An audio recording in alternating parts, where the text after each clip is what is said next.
¿De qué manera cree que la Administración y los sectores públicos habrían de promocionar cultura para conseguir un mayor desarrollo local? Bueno, aquí también estamos en un proceso de transición.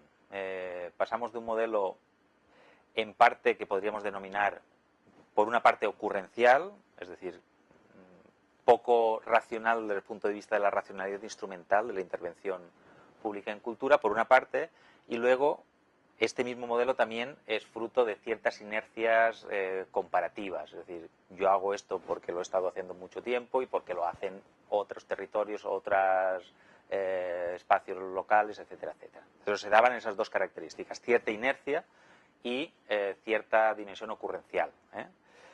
Pasamos, yo diría que a un nuevo modelo donde, gracias a que tenemos más conocimiento, yo creo que en parte esto es también responsabilidad del propio sistema de conocimiento que ha generado información alrededor de las relaciones entre el individuo y el hecho cultural, y por tanto las aproximaciones son menos ocurrenciales, hay mayor racionalidad instrumental, es decir, tratamos de mirar con más detalle qué es lo que queremos y cómo hacemos para conseguir lo que queremos.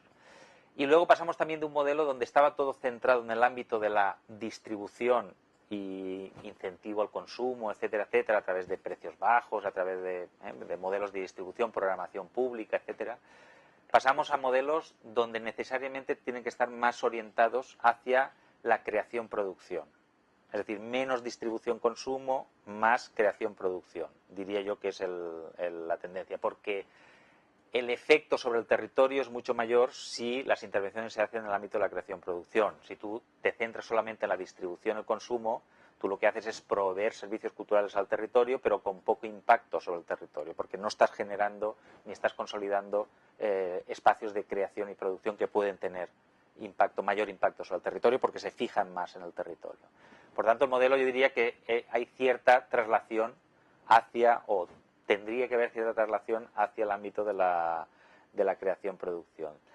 Y luego, la tercera tendencia de estos nuevos modelos de política cultural, los buenos modelos de política cultural, hay otros espacios donde simplemente se repite lo que se ha hecho hasta ahora, pero también tienen que ver con la evaluación. Es una evaluación mucho más crítica alrededor de los resultados que se pretenden y los resultados que luego se consiguen. Yo diría que estas son un poco las tres tendencias que ya se están dando en algunos espacios, que es una aproximación, yo diría, más madura, más sofisticada a política cultural. Hasta ahora yo creo que las políticas culturales eran bastante inmaduras desde el punto de vista de la propia formulación teórica de qué se puede conseguir con la política cultural y cómo conseguirlo, ¿no? Era más ocurrencial, más anecdótica, tenían incluso algún aspecto que tiene que ver con lo decorativo, con lo ornamental y no tanto con lo estratégico. Ahora estamos hablando de la articulación de intervenciones del sector público sobre elementos estratégicos del territorio.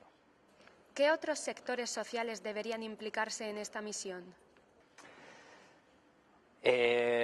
Una de las características que tiene la cultura, que estamos hablando de dimensión simbólica, y la dimensión simbólica es patrimonio de todos los ciudadanos y por tanto aquí estamos hablando desde el punto de vista de la implicación, de una implicación muy transversal. Aquí no estamos hablando ni de técnicos, ni de actores, ni de artistas, ni de creadores, ni estamos hablando de los derechos de la ciudadanía, derechos a comunicarse, a expresarse, a sentir y a compartir.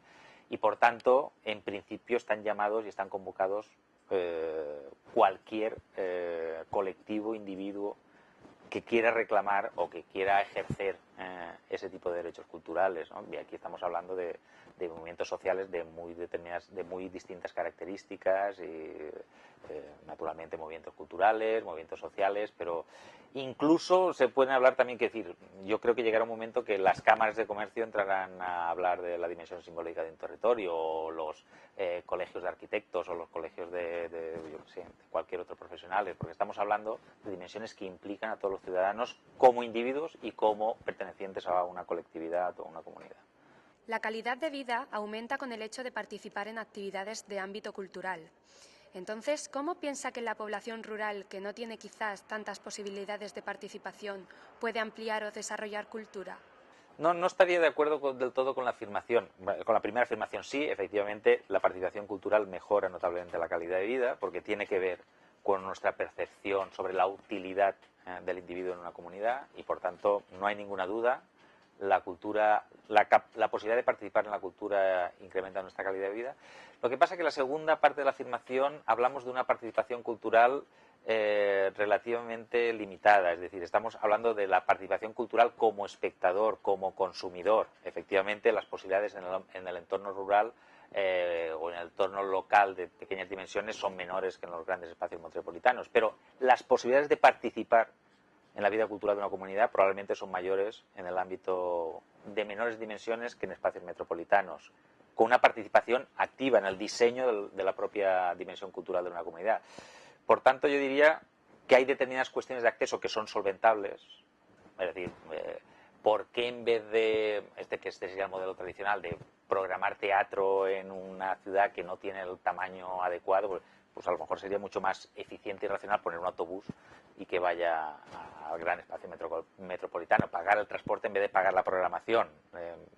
Hoy en día hay pocos espacios que queden realmente desconectados desde el punto de vista físico, pero incluso ahí yo creo que las nuevas tecnologías pueden jugar un papel destacado, es decir, puede que no sean productos sustitutivos perfectos, ver en directo la Orquesta Sinfónica de Berlín, pero hoy en día lo retransmiten con Internet, que con determinadas calidades técnicas podría ser accesible en el municipio más pequeño, en el espacio local más pequeño, y puede que el producto no sea exactamente el mismo, pero con buenas condiciones técnicas es un producto que podría ser bastante sustitutivo uno del otro, ¿no?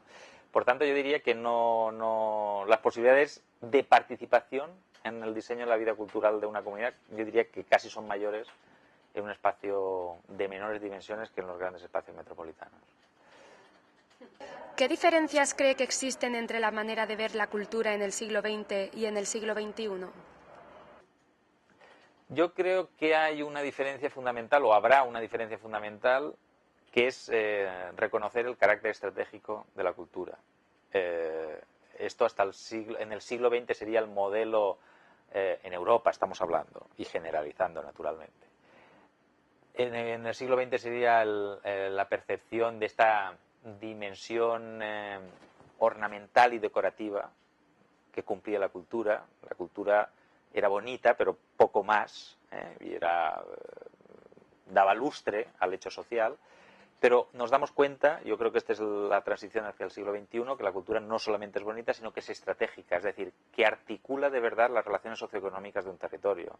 Por tanto, antes los errores eran relativamente menores, era una cuestión de estética, equivocarse o no equivocarse era una cuestión de estética, ahora equivocarse o no equivocarse es una cuestión estratégica. Por tanto, la responsabilidad sobre el papel de la cultura y sobre los que gestionan, analizan, estudian, participan en el hecho cultural, la responsabilidad es mucho mayor y hay que tener, yo diría, obliga a mucho mayor conocimiento y mucha mayor inteligencia.